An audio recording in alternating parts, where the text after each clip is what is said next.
অন্যান্য রাজ্যে বাঙালিদের ওপর ক্রমবর্ধমান আক্রমণের প্রতিবাদে ধর্মতলা থেকে রামলীলা পার্ক পর্যন্ত প্রতিবাদ মিছিল করল বামফ্রন্ট। মিছিলে অংশ নেন সিপিআইএম এর রাজ্য সম্পাদক মোহাম্মদ সেলিম সহ অন্যান্য বাম নেতৃত্বরা। মোহাম্মদ সেলিম বলেন, বাঙালিদের নিরাপত্তা নিশ্চিত করতেই কেন্দ্রীয় সরকার ব্যর্থ। এ শুধু আক্রমণ নয়, এটি একটি পরিকল্পিত আক্রমণ বাঙালি অস্তিত্বের ওপর। বাঙালিদের নিগ্রহের কেন্দ্র ও রাজ্যকে একযোগে আক্রমণ শানান মোহাম্মদ সেলিম।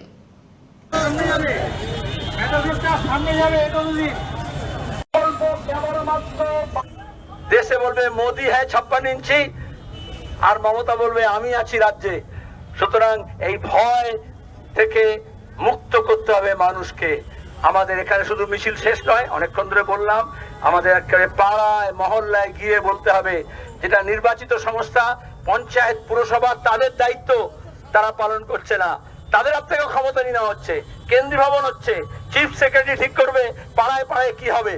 ওই যে 10 লাখ টাকা করে দেবে বলেছে, তাহলে বিকেন্দ্রীকরণের বিরুদ্ধে যুক্তরাষ্ট্র কাঠামো কেন্দ্রীয় সরকার ভাঙছে, রাজ্য সরকারও ভাঙছে।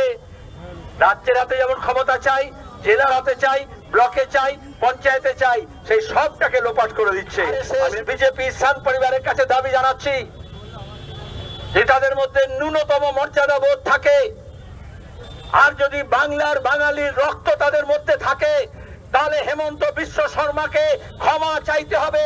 এই দাবিতে তাদেরকেও সোচ্চার হতে হবে, কারণ তারা বাংলা ভাষাকে অপমান করেছে, বাঙালিকে অপমান করেছে, সংবিধানকে অপমান করেছে। সংবিধানিক ক্ষমতায় আছে। আর দ্বিতীয় কথা হচ্ছে, যদি বিভিন্ন রাজ্যে আমাদের রাজ্যের মানুষ তাদের উপর যদি শাস্তি নেমে আসে, তাহলে এ রাজ্যেও বিজেপি শান্তিতে থাকতে পারবে না। এই শপথ আমাদের নিতে হবে।